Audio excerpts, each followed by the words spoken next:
What's up, and welcome to the Single Player Experience Podcast. As always, I'm your host, Sebastion Malden, and if you heard the last episode, then you know that I recently went to PaxEast in Boston.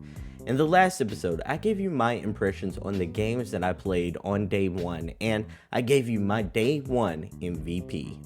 In this episode, I'm going to do the exact same thing with the games that I played on day two. The slate of games that I played on day two were vastly different, so this episode will give you tons of new games to be on the lookout for. So let's start with the game that felt like the most AAA game out of all the games I played at PAX East, and that's Fort Solis. Fort Solis is an upcoming cinematic single-player sci-fi adventure from the new developer Fallen Leaf. It's coming to PS5 and to PC this summer. You play as Jack Leary, an engineer who spends the longest night of his life on an isolated mining base on Mars. In this game, you explore the Fort Solis station and try to figure out what happened to the missing inhabitants. This game was developed using Unreal Engine 5 and looks impressive visually. It played like Heavy Rain and Detroit Become Human, where you walk around and try to use the area around you to piece together what's going on and progress the story. There's even the same manner QuickTime events that those games are extremely well known for. This game doesn't have any load times at all, and it has a star-studded cast featuring Roger Clark, who played in Red Dead Redemption 2, Troy Baker, who of course played in The Last of Us and Death Stranding, and Julia Brown, who played in The Last Kingdom and World on Fire. If you like sci-fi games, and games like Detroit Become Human / Heavy Rain, or like a good mystery, then Fort Solis is one that you should keep your eyes on. Next up, I want to tell you about a game called Hell of an Office. Imagine Doom was a speedrunner platformer game. Well, imagine no longer, because Hell of an Office gives you the chance to live out that life. In this game, it's go fast or die. The single player platformer is all about speedrunning. Hell of an Office is a first-person platformer that has gameplay that reminds me of Neon White and the aesthetic of ID Software's recent Doom games. An aspect of Hell of an Office that took me by surprise is that the game has that floor is lava rules, where the game kind of forces you to make it to the finish line before the rising lava / magma burns you to a crisp. I got hands on with the early build, which had a whopping 40 plus levels. Each level of Hell of an Office can be completed in about a minute or two once you get the hang of the game's controls. I like that you can't rest on your laurels, because the game introduces you to a plethora of new obstacles that you have to overcome. I normally don't play games like this. Not at all. But this game, Hell of an Office, is a hell of a good time that I'm going to be looking out for. Next, I want to tell you about Shumi Come Home. Every once in a while, I get in the mood for a nice cozy adventure, and thankfully, a new one was added to my backlog. The game in question is Shumi Come Home. It's a cozy adventure game where you play as a small, little mushroom person who's trying to make its way back home. It kind of reminds me a lot of Little Gator Game, in the sense that this game also feels like a cozy indie with Breath of the Wild elements. Just like Breath of the Wild, this game is all about exploration, and it has a similar gliding mechanic. If you're a fan of cozy games, especially ones with emphasis on exploration, then this game is one you should definitely add to your backlog list. I want to switch gears from gaming recommendations. I met with a company called Valari that specializes in gaming accessories, and they showed me one item that was so simple yet so amazing that I was legit stunned. It was a simple pillow that looked like an enlarged version of a U-shaped neck pillow that you see people wear on flights. The difference here is that instead of putting it on your neck, you're putting it around your waist while you're sitting down, and you rest your hands and the controller on the pillow while you play. It's so simple, I'm shocked that I haven't seen it throughout my 30 years as a gamer. When I first saw it, I thought it seemed cool, but I didn't really need it, or at least I didn't see the need for it. Then I sat my ass down on their couch, and they had me there to try it out. Instantly, my mind began to trash talk myself for talking bad about this wonderful invention, and I began to strategize a way to convince my wife on why we needed one of these for the house. So far, I've come up with absolutely nothing that she'll go for, but the ergonomic gaming pillow, especially the one with Master Chief on it, was so comfortable that I'm determined to keep brainstorming. So let's pivot back to games. Speaking of games that give off a cozy vibe, I played a unique game called Mythwrecked Ambrosia Island. In this game, you play as Alex, a backpacker who is shipwrecked on a mysterious island that she discovers is inhabited by the Greek gods. This is a 3D adventure puzzle game where growing your relationship with each god gives you certain abilities. You use those abilities to kind of navigate the island and also solve the game's various puzzles. I like that each Greek god has a modern day aesthetic and vibe. This game isn't going to be for everyone with this non-violent gameplay, but if you're looking for an adventure puzzle game, then this is one you might want to have on your wish list. Now, the final game that I'm going to talk about is something that really spoke to me in a way that I haven't felt in a video game in quite some time. Let me tell you about a game I played at PaxEast that gave me the most Nintendo vibes.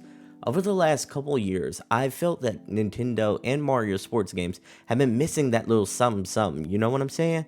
Their sports games feel like they lost a little bit of that magic that they had in the past.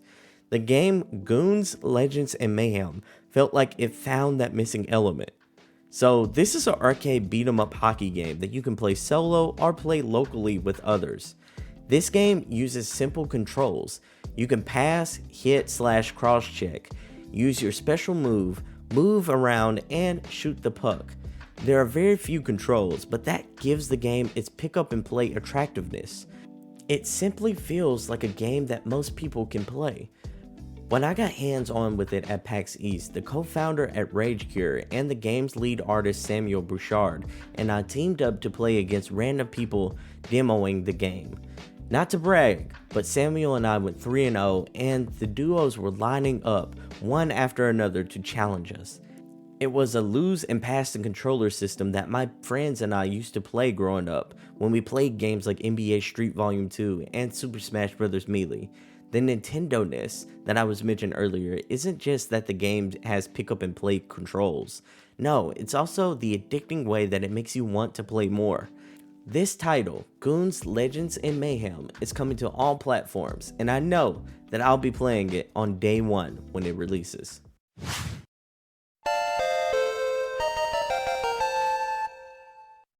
So overall, day 2 of PAX was a lot different than day 1. I still played a ton of games, and I mean a ton of games, many of which, just like in day 1, I had never heard before.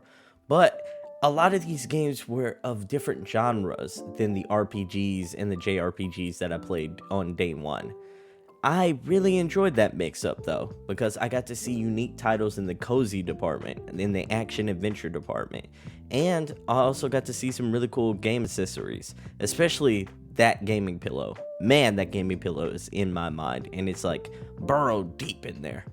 So enough prelude, enough jabberjawing, enough stalling. Let's get to the day 2 MVP. The day 2 MVP goes to Fort Solis. Fort Solis is a game that speaks to me on a lot of different levels. It's a single player game, it's a sci-fi adventure game, and it's a game that has a star-studded cast. It's also developed in Unreal 5 engine, and it looks very, very good. I'm talking about like the highest quality that I've seen in a AA game in a very long time. But let's go back to that cast though. You got Roger Clark, you got Julia Brown, and you got the legendary Troy Baker on this game. That is a hell of an all-star cast. And not to mention the fact that I really liked Detroit Become Human and Heavy Rain. The ways that I can kind of like figure out the mystery there, even though it's technically a walking simulator with quick time events, it still is a game and a genre of games that really hit hard for me. So while all these games I mentioned today are going to be on my backlog list, Fort Solis is the MVP for day number 2. So that's it for my day 2 impressions of PAX East. It was a good time, lots of games from a lot of different genres, and I have a lot of games on my video game backlog list. Stay tuned for my PAX East Day 3 impressions and game recommendations. You can find that right here at the Single Player Experience podcast and at thepronerdreport.com and the Pro Nerd Report YouTube channel. So that's a wrap for today's show. I want to thank you, the audience, for listening to today's episode. I also want to invite you to join the Single Player Experience Discord server.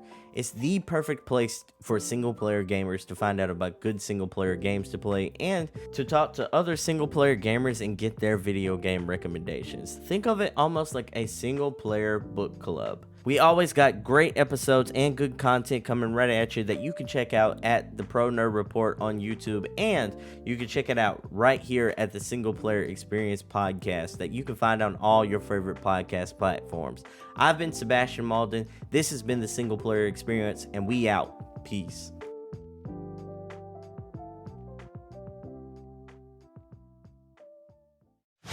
Hey, thank you so much for watching the video. If you liked the video, hit that like button. Also, for more videos just like this one, go ahead and hit that subscribe button right here.